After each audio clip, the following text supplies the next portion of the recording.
Hello friends, तो आज का जो हमारा टॉपिक है वो है सूर्यातप यानी कि इंसोलेशन। तो सूर्यातप किसे कहते हैं? सौरिक विकिरण से पृथ्वी की सतह पर प्राप्त ऊर्जा को जो ऊष्मा ऊर्जा के रूप में होती है उसे सूर्यातप कहते हैं। सौरिक विकिरण जो कि पृथ्वी की सतह पर प्राप्त होते, पृथ्वी की सतह पर जो सूर्य की किरणें यानी कि या फिर सूर्य की किरणें जो कि ऊष्मा ऊर्जा के रूप में हमें प्राप्त होती है उसे सूर्यातप कहते हैं। पृथ्वी की सतह और वायुमंडल के द्वारा सूर्य की बाह्य सतह यानी कि फोटोस्फेयर से प्राप्त विकिरण को सूर्यातप कहते हैं। इसे दो तरह से लिख सकते हैं। ये डेफिनेशन हुआ कि पृथ्वी की सतह या वायुमंडल पर सूर्य की जो बाहरी सतह है, सूर्य की बाहरी सतह क्या है? फोटोस्फेयर। तो उसे हम क्या कहते हैं? सूर्यातप कहते हैं। फोटोस्फेयर यानी जैसे कि हमारे अर्थ का अलग अलग लेयर्स है, ठीक है, हमारे अर्थ का इंटीरियर स्ट्रक्चर है, अलग अलग लेयर्स है, क्रस्ट, मेंटल कोर, उसी प्रकार अर्थ का भी लेयर होता है, ठीक है, फोटोस्फेयर। इसमें भी लास्ट में कोर आता है, फोटोस्फेयर, क्रोमोस्फेयर, कोरोना, ठीक है। उसके बाद आता है हमारा फोटोस्फेयर। तो सूर्य की बाह्य सतह है। फोटान किसे कहते हैं? सूर्य की 300 किलोमीटर मोटी बाह्य सतह से निकलने वाली जलती गैसों की ऊर्जा को फोटान कहते हैं। सूर्य से 300 किलोमीटर मोटी बाहरी सतह यानी कि फोटोस्फेयर जो है उससे जो जलती हुई गैसें निकलती है उसे हम फोटान कहते हैं।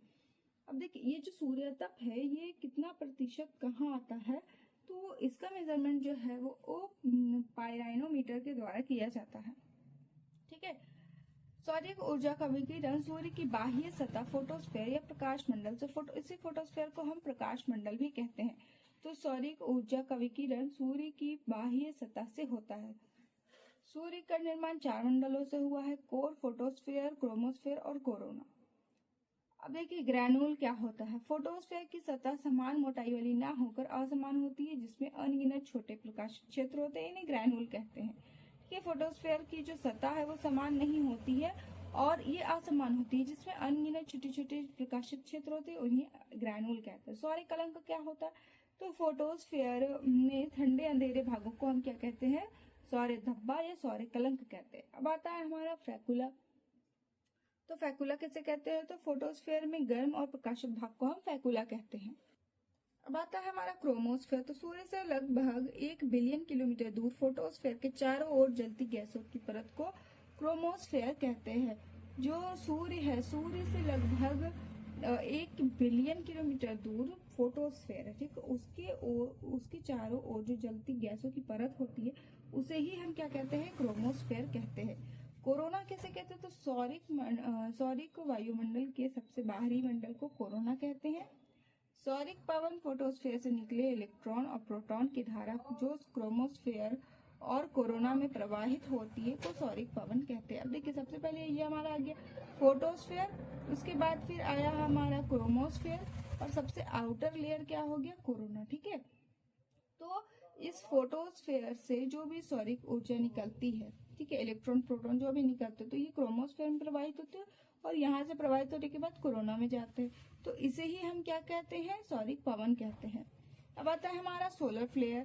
तो कभी कभी जलती तप्त गैसों का अचानक से विस्फोट हो जाता है जिसे हम सोलर फ्लेयर कहते हैं।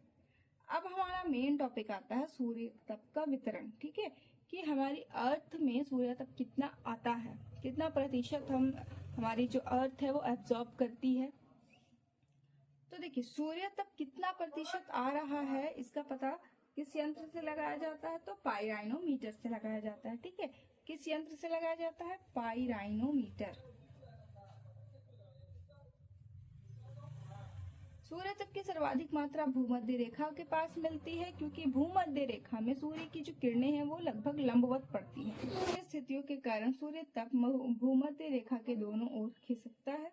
ध्रुवों पर भूमध्य रेखा का केवल 40% प्रतिशत ही सूर्य तप प्राप्त होता है। ध्रुवों में जो सूर्य तप है वो कम प्राप्त होता है भूमध्य रेखा के कंपैरिजन में। वायुमंडल के रास्ते में सौरिक विकिरण का बड़ा हिस्सा प्रकीर्णन, प्रत्यावर्तन और अवशोषण और जल वाष्प द्वारा नष्ट हो जाता है। देखिए, जो सूर्य तप आती है हमारे वायुमंडल में, ठीक है, तो वायुमंडल में जब ये प्रवेश करती है ना तो क्या होता है कि कुछ डस्ट पार्टिकल्स होते हैं बादल, जल वाष्प, ओजोन गैस, तो इन सब की वजह से क्या होता है कि बहुत सारा तो नष्ट हो जाता है, ये अवशोषित करते हैं या फिर रिफ्लेक्ट कर देते हैं। इस वजह से बहुत सारा हिस्सा जो है हम सौरिक विकिरण का वो नष्ट हो जाता है और हमें नहीं मिल पाता है। पृथ्वी की सतह पर प्राप्त सकल सूर्य तप की मात्रा में भूमध्य रेखा से ध्रुवों की ओर घटती है। जैसे जैसे हम भूमध्य रेखा से ध्रुवों की ओर जाएंगे वैसे वैसे सूर्य तप की जो मात्रा है वो घटते जाएगी। ठीक है, सबसे अधिक सूर्य तप हमें भूमध्य रेखा पर प्राप्त होता है और सबसे कम सूर्य तप हमें ध्रुवों पर प्राप्त होता है। क्यों? क्योंकि सूर्य की जो किरणें हैं वो भूमध्य रेखा पर लंबवत पड़ती है या सीधी पड़ती है, जबकि ध्रुवों पर वो तिरछी पड़ती है। अब इसका रीजन क्या है? तो इस तरह से मान लीजिए कि ये सन है और ये हमारी अर्थ है। ठीक है, तो ये यहाँ से कुछ इस तरह से इसका डायग्राम होगा। ठीक है, तो ये हमारा ध्रुव हो गया। ठीक है, और ये 0 डिग्री इक्वेटर हो गया। ठीक है, और ये हो गया हमारा सन। अब देखिए यहाँ से ये जो सूर्य की किरणें, यहाँ से जो सूर्य की किरणें निकली, ठीक है, तो भूमध्य रेखा तक आने में इसे कम दूरी तय करनी पड़ी। ठीक है, जबकि ध्रुवों तक जाने में इसे ज्यादा दूरी तय करनी पड़ी। अब इस वजह से क्या होगा कि जो इक्वेटर के पास जब कम दूरी तय करनी पड़ी तो सूर्य तप जो है वो कम नष्ट होगा। ठीक है, और जब ज्यादा दूरी तय करनी पड़ेगी तो क्या होगा कि रास्ते में उसे कुछ डस्ट पार्टिकल्स मिलेंगे, वाटर वेपर्स मिलेंगे और फिर क्लाउड्स मिलेंगे, जिस वजह से क्या होगा वो उसका बहुत सारा हिस्सा नष्ट हो जाएगा। इसी वजह से ध्रुवों पर हमें कम सूर्य तप मिलता है। ऐसा नहीं है कि तिरछी पड़ती है, तिरछा पड़ना कोई रीजन नहीं है। रीजन ये है कि तिरछी पड़ती है पर इसे ज्यादा दूरी तय करनी पड़ती है। ज्यादा दूरी तय करने की वजह से क्या होता है कि बहुत सारा जो सौरिक विकिरण है या सूर्य तप है या बोलिए इंसोलेशन है वो नष्ट हो जाता है। अब देखिए पृथ्वी की सतह पर सूर्य की लंबवत स्थिति। ठीक है, पृथ्वी की सतह पर कब कब सूर्य जो है वो लंबवत पड़ता है। तो ये है 0 डिग्री इक्वेटर और ये है 23.5 डिग्री नॉर्थ और ये 23.5 डिग्री साउथ, कर्क रेखा और मकर रेखा। तो कुछ इस तरह से ये होता है कि सबसे पहले तो ये 21 मार्च को ये इक्वेटर में सीधी पड़ती है। ठीक है, उसके बाद फिर ये 21 जून को जाती है कर्क रेखा में फिर ये सीधी पड़ती है। फिर 23 सितंबर को और फिर 22 दिसंबर को, और फिर ये क्या होता है 21 मार्च। इधर से देखिए 21 मार्च को पहले लंबवत पड़ेगी इक्वेटर में। ठीक है, जिसमें दिन और रात क्या होता है बराबर हो जाता है। उसके बाद 21 जून को कर्क रेखा में लंबवत पड़ती है। उसके बाद फिर ये वापस से आ जाती है इक्वेटर में 23 सितंबर को, और फिर आती है 22 दिसंबर को मकर रेखा में, जिस वजह से क्या होता है कि रात सबसे लंबी रात होती है और दिन छोटा होता है। और फिर ये 21 मार्च को वापस से इक्वेटर में यानी कि विषुवत रेखा पर चली जाती है। एक सौर वर्ष क्या होता है? तो पृथ्वी द्वारा एक वर्ष में प्राप्त किया गया सौर विकिरण को हम एक सौर वर्ष कहते हैं। एक सौर वर्ष में सूर्य भूमध्य रेखा को 2 बार पार करता है। सूर्य के 3 स्पष्ट मंडल होते हैं, निम्न अक्षांशीय या आयनवर्ती, मध्य अक्षांशीय मंडल और ध्रुवीय मंडल। ये है ध्रुवीय मंडल, मध्य अक्षांशीय मंडल, निम्न अक्षांशीय मंडल, जैसे बोलते हैं tropical zone, mid latitude zone और पोलर जोन। निम्न अक्षांशीय या फिर ट्रॉपिकल जोन क्या? तो प्रत्येक स्थान पर सूर्य की किरणें वर्ष में 2 बार लंबवत पड़ती है। सूर्य के उत्तरायण और दक्षिणायन के कारण वर्ष में क्या होता है कि सूर्य की किरणें जो है 2 बार लंबवत पड़ती हैं, जिसमें सूर्य के उत्तरायण और दक्षिणायन की वजह से प्रत्येक स्थान वर्ष में 2 बार अधिकतम और 2 बार न्यूनतम सूर्य तप प्राप्त करता है। अर्थ में, हमारी पृथ्वी में जितना भी स्थान है, ठीक है, जितना भी क्षेत्र है, तो वर्ष में 2 बार हर जगह सबसे ज्यादा और सबसे कम सूर्य तप प्राप्त होता है। वर्ष भर अधिक सूर्य तप प्राप्त होता है। ये जो निम्न अक्षांशीय है, यहाँ वर्ष भर अधिक सूर्य तप प्राप्त होता है। उसके बाद आता है मध्य अक्षांशीय मंडल। प्रत्येक स्थान पर 1 बार अधिकतम तथा 1 बार न्यूनतम सूर्य तप प्राप्त होता है। यहाँ 2 बार अधिकतम, निम्न अक्षांशीय या आयनवर्ती में क्या होता है, तो 2-2 बार प्राप्त हो रहा था। ठीक है, पूरे वर्ष में 2 बार अधिकतम और 2 बार न्यूनतम। अब मध्य अक्षांशीय में क्या हो रहा है कि 1 बार अधिकतम और 1 बार न्यूनतम सूर्य तप प्राप्त होगा। वर्ष के किसी भी समय सूर्य अनुपस्थित नहीं हो पाता। यहाँ वर्ष के किसी भी समय में सूर्य अनुपस्थित नहीं रहता है, हर वक्त यहाँ पे सूर्य की किरणें जो है वो पड़ती रहती हैं। फिर आता है हमारा ध्रुवीय मंडल या पोलर जोन। तो वर्ष में 1 बार अधिकतम और 1 बार न्यूनतम सूर्य तप यहाँ प्राप्त होता है। वर्ष में कुछ समय सूर्य की प्रत्यक्ष किरणों के अभाव में सूर्य तप शून्य रहता। वर्ष के कुछ समय में क्या होता है कि सूर्य तप जो है वो बिल्कुल शून्य हो जाता है, बिल्कुल भी सूर्य तप नहीं मिलता है। यहाँ भूमध्य रेखीय क्षेत्र का केवल 40% सूर्य तप ही प्राप्त होता है। ध्रुवों में भूमध्य रेखा का सिर्फ 40% ही सूर्य तप प्राप्त होता है। सूर्य तप के वितरण को प्रभावित करने वाले कुछ कारक हैं, जैसे कि सूर्य की किरणों की सापेक्ष तिरछापन। ठीक है, कहाँ पे कैसा सूर्य तप जो है वो प्राप्त हो रहा है, सूर्य की किरणें कहाँ पे तिरछी पड़ रही है और कहाँ पे सीधी पड़ रही है। ठीक है, तो जैसे विषुवत रेखा में क्या होता है कि सूर्य की किरणें जो है वो सीधी पड़ती है, तो यहाँ सूर्य तप अधिक प्राप्त होता है। जबकि ध्रुवों में क्या तिरछी पड़ती है, तिरछी पड़ने की वजह से उन्हें दूरी ज्यादा तय करनी पड़ती है। अब दूरी ज्यादा तय करनी पड़ेगी तो हमारे वायुमंडल में dust particles, water vapours, clouds सब कुछ पाए जाते हैं। तो जिस वजह से ये सूर्य तप या इंसोलेशन जो है ये डस्ट पार्टिकल्स या क्लाउड से जब टकराती है तो क्या होगा कि वही नष्ट हो जाती है। ओजोन गैस ओजोन लेयर से टकराएगी तो नष्ट हो जाएगी। इस वजह से क्या होता है कि पोलर एरिया में या पोलर रीजन में सूर्य तप कम प्राप्त होता है विषुवत रेखा के मुकाबले। दिन की अवधि भी इसमें जो है इसका एक बहुत बड़ा रोल है। दिन की अवधि अक्षांशों में दिन की अवधि क्या होती है, 0 डिग्री अक्षांश में दिन जो है वो 12 घंटे का होता है। 17 डिग्री अक्षांश में दिन जो है 13 घंटे का होता है। 41 डिग्री अक्षांश में दिन 15 घंटे का होता है। 49 डिग्री अक्षांश में दिन 15 घंटा का होता है। 63 डिग्री अक्षांश में 20 घंटे का दिन होता है। 66.5 डिग्री अक्षांश में 24 घंटे का दिन होता है। यानी कि पूरे दिन क्या होता है, सूर्य तप वहां मिलते रहता है। ठीक है, अब 67 डिग्री 21 मिनट में 1 महीने का दिन होता है। 70 डिग्री 11 मिनट में 11 मिनट अक्षांश में 4 महीने का दिन होता है और 90 डिग्री अक्षांश में 6 महीने का दिन और 6 महीने की रात होती है। अब देखिए, जहां पर दिन की अवधि अधिक होगी वहां पर सूर्य तप हमें अधिक प्राप्त होगा। ठीक है, तो जैसे कि 0 डिग्री अक्षांश में क्या हो रहा है, दिन की अवधि 12 घंटे है, तो यहाँ पे हम लोग को सूर्य तप प्राप्त होगा। ठीक है, अधिक प्राप्त होगा। 17 डिग्री में 13 घंटा सूर्य की अवधि है, दिन की अवधि है, तो यहाँ पे सूर्य तप हमें अधिक प्राप्त होगा।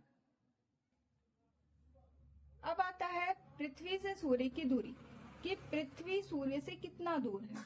ठीक है, ये रही ये है पृथ्वी, ये है अर्थ, सन, सॉरी,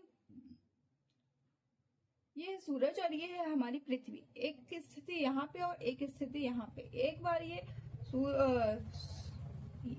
ये सूरज के नजदीक आती है और एक बार ये सूर्य से काफी दूर चली जाती है अपने कक्ष के कारण। तो जब पृथ्वी सूर्य के नजदीक होती है तो इस स्थिति को हम अपसौर की स्थिति कहते हैं और ये 4 जुलाई को होता है। और जब अर्थ हमारे सन से ज्यादा दूर होती है तो इसे हम अपसौर कहते हैं। ठीक है, ये 3 जनवरी को होता है। सौर कलंक जो है वो 11 वर्षों में होता है। सौर कलंक कब होता है, 11 वर्षों में होता है। वायुमंडल का प्रभाव, प्रकीर्णन, प्रत्यावर्तन, अवशोषण ये भी जिम्मेदार कारक है। जैसे कि प्रकीर्णन, प्रत्यावर्तन, अवशोषण वही हुआ कि जैसे हमारी पृथ्वी में जो इंसोलेशन हमें प्राप्त हो रहा है हमारी पृथ्वी में, ठीक है, तो ये हमारा वायुमंडल हो गया। तो यहाँ क्या पाया जा रहा है, कुछ क्लाउड पाए जाएंगे, कुछ डस्ट पार्टिकल पाए जाएंगे, कुछ वाटर वेपर पाए जाएंगे। तो जब सूर्य से किरण आ रही है तो बादलों से क्या होगा, टकरा कर वापस चली जाएगी, रिफ्लेक्शन हो जाएगा इसका। डस्ट पार्टिकल्स टकराएगी, रिफ्लेक्शन हो जाएगा। वाटर वेपर से टकराएगी, रिफ्लेक्शन हो जाएगा। अब यहाँ पर आया ओजोन है, ओजोन से टकराई, नष्ट हो गई। तो अब यहाँ पे क्या हो रहा है, नष्ट होते जा रहा है। ठीक है। तो इस वजह से हमें सूर्य की जो किरणें हैं वो कम मिलती हैं। कल का जो हमारा टॉपिक होगा वो होगा ऊष्मा बजट, ठीक है। ऊष्मा बजट को मैं इसी में ऐड कर सकती थी, लेकिन मैं इसलिए नहीं ऐड कर रही हूँ क्योंकि वो एक अलग से समझने वाला टॉपिक है, ठीक है। वो उसको अगर इसमें मिक्स कर दूं तो समझने में थोड़ी सी परेशानी आ सकती है, इसलिए उसे बिल्कुल वो एक सिंगल सा टॉपिक रहेगा, वो भी छोटा सा टॉपिक है, ये भी बिल्कुल छोटा सा टॉपिक था, ठीक है। आई होप आप लोगों को क्लियर हो। तो एक बार फटाफट से रिवाइज कर लेते हैं कि हमने शुरू से क्या पढ़ा आज।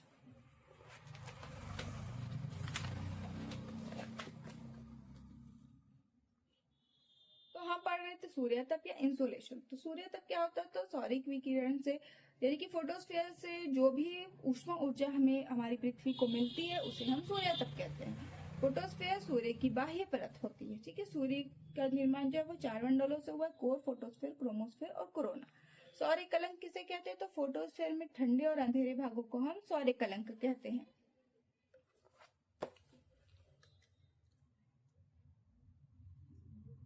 क्रोमोस्फेयर सूर्य से लगभग 1 बिलियन किलोमीटर दूर फोटोस्फेयर के चारों ओर जलती गैसों की परत को क्रोमोस्फेयर कहते हैं।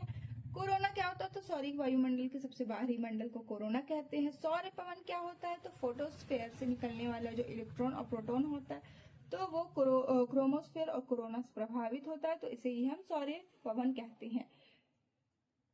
सोलर फ्लेयर क्या होता है, कभी कभी जो जलती गैसें होती है उसमें विस्फोट हो जाता है, इसे हम सोलर फ्लेयर कहते हैं। अब इसका वितरण कैसे होता है, तो सूर्यतप का वितरण जो है पृथ्वी में अलग अलग प्रकार से होता है, हर जगह अलग अलग सूर्यतप हमें प्राप्त होता है और इसे मेजरमेंट किया जाता है पाइराइनोमीटर से।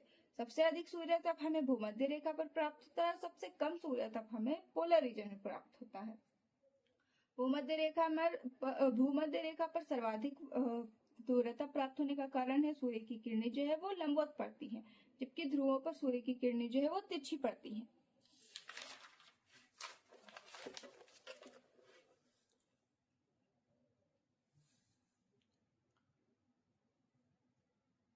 पृथ्वी में जैसे जैसे भूमध्य रेखा से ध्रुवों की ओर जाएंगे वैसे वैसे सूर्यतप की मात्रा जो है वो घटती जाएगी। अब पृथ्वी की सतह पर जो सूर्य है उसकी स्थिति लंबवत होती है 4 बार, ठीक है। इक्वेटर में, उसके बाद कर्क रेखा में, फिर मकर रेखा में। 21 मार्च को विषुवत रेखा में होती है, 21 जून को कर्क रेखा में होती है, 23 सितंबर को फिर से विषुवत रेखा में, 22 दिसंबर को मकर रेखा में और फिर 21 मार्च को विषुवत रेखा में होती है। एक सौर वर्ष क्या होता है, तो पृथ्वी द्वारा एक वर्ष में प्राप्त किए गए सौरिक विकिरण को एक सौर वर्ष कहा जाता है। सूर्यतप के 3 स्पष्ट मंडल होते हैं, ठीक है। Tropical zone, mid latitude zone और पोलर जोन।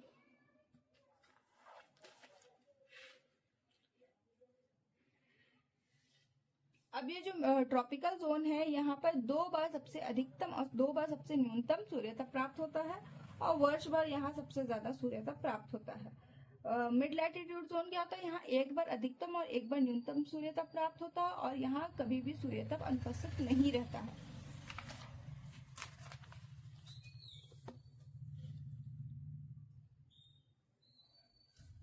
ध्रुवीय मंडल में क्या होता है कि यहाँ भी 1 बार अधिकतम और 1 बार न्यूनतम प्राप्त होता है और यहाँ जो सूर्य की किरणें हैं इनका अभाव रहता है, कभी कभी शून्य हो जाती है और यहाँ भूमध्य रेखा का केवल 40% ही सूर्यतप प्राप्त हो पाता है। अब इसे प्रभावित सूर्यतप के जो वितरण है इसको प्रभावित करने वाले कारक है, जैसे सूर्य का तिरछापन, सूर्य की किरणों का तिरछापन, पोलर रीजन में तिरछी पड़ती है, इस वजह से वहाँ कम सूर्यतप प्राप्त होता है। विषुवत रेखा कम सीधी पड़ती है, इस वजह से वहाँ ज्यादा प्राप्त होता है। दिन की अवधि भी है एक कारण, दिन की अवधि जितनी लंबी होगी सूर्यतप उतना अधिक प्राप्त होगा।